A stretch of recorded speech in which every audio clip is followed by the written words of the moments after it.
El tesoro del orden como primer paso de la justicia. La importancia de la religión como marco del desarrollo.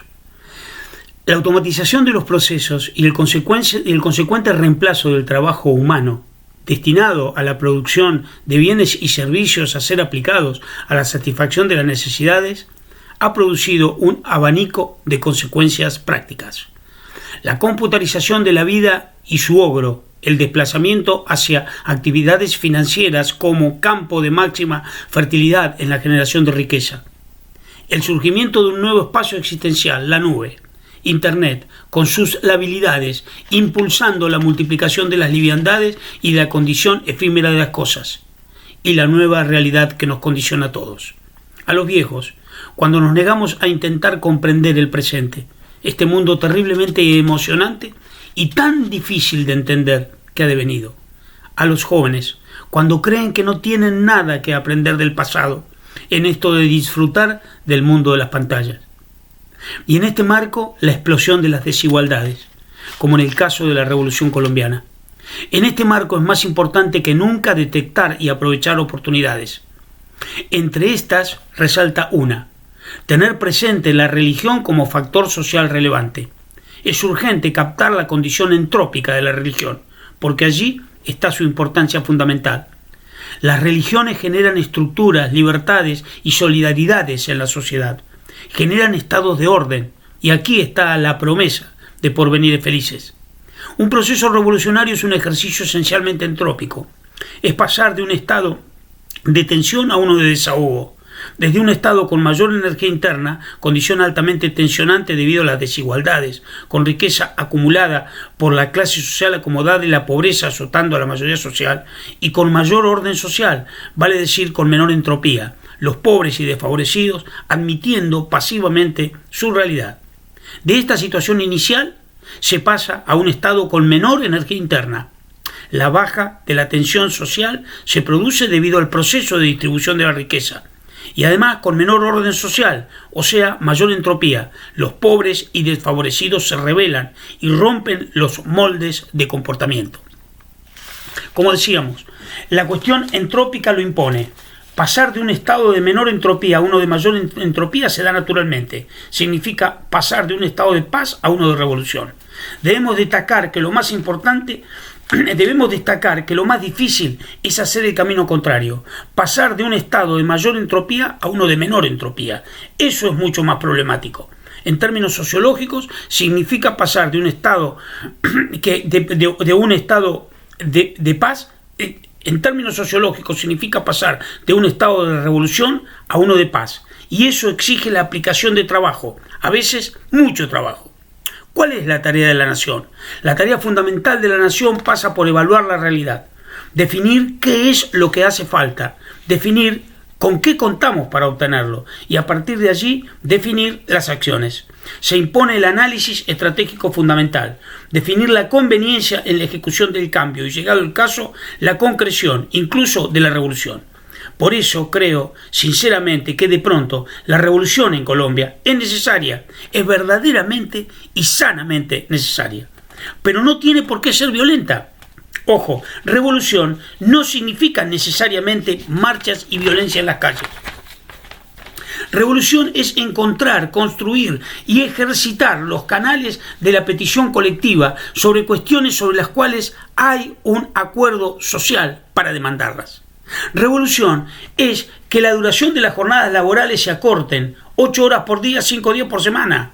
Revolución es que la universidad sea realmente accesible para todas las personas, aún para los más humildes, con universidades gratuitas o con becas suficientes y realmente accesibles. Revolución es que se impulse un plan de industrialización masiva que multiplique la riqueza para todos y que se genere una enorme cantidad de puestos de trabajo. Revolución es impulsar con especial vigor el desarrollo de las industrias pesadas, acero, petroquímica, química pesada y papel prensa, y que se genere una enorme cantidad de puestos de trabajo.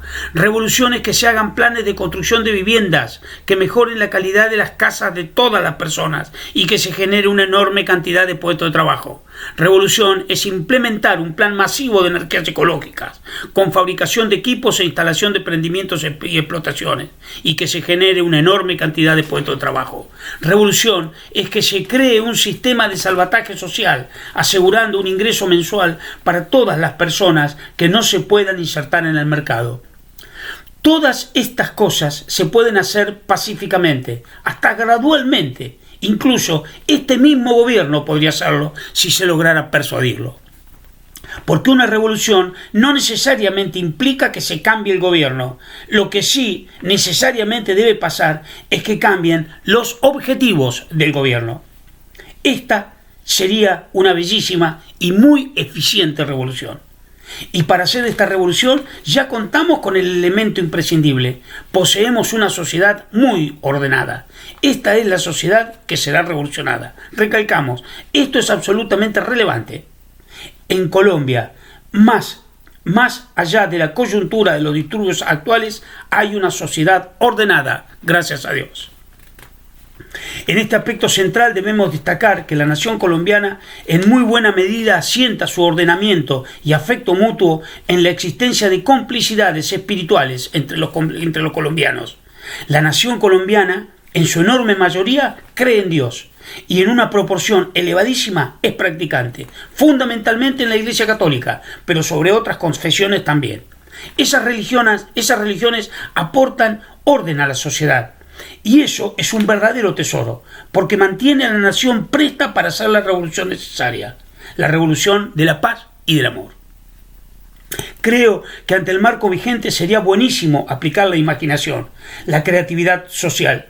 Frente a la actual situación, convocar en reunión de carácter online la participación de los practicantes y de los conductores religiosos, ordenados y laicos, con participación fundamental de la Iglesia Católica, pero con presencia requerida de todas las religiones cristianas y no cristianas, católicos, evangélicos, judíos, maometanos, otras religiones. Una reunión multitudinaria donde, aunque el vínculo impulsor del encuentro sea de carácter espiritual, de cualquier manera, el acceso a la convención online estará obviamente abierto a todos los colombianos, sean creyentes o no creyentes. El acceso a la convención online se concretará bajo condiciones diversas, ya sea bajo condición de creyentes feligreses, como integrantes del catolicismo o de alguna de las otras religiones convocantes, ya sea como creyentes libres, sin pertenencia a ninguna religión en especial, ya sea como no creyentes.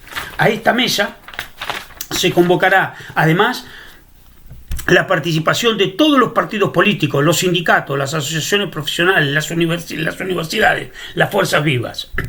Esta es la propuesta: promover la realización de una conversación nacional para hablar de Colombia y de qué hacer con el futuro común.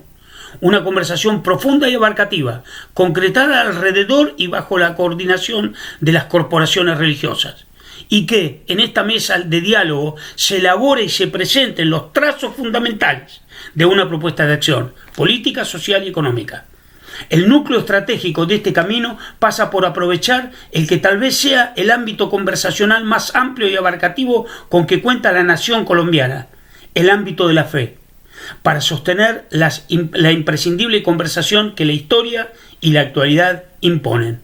Esta es la propuesta de acción. Gracias.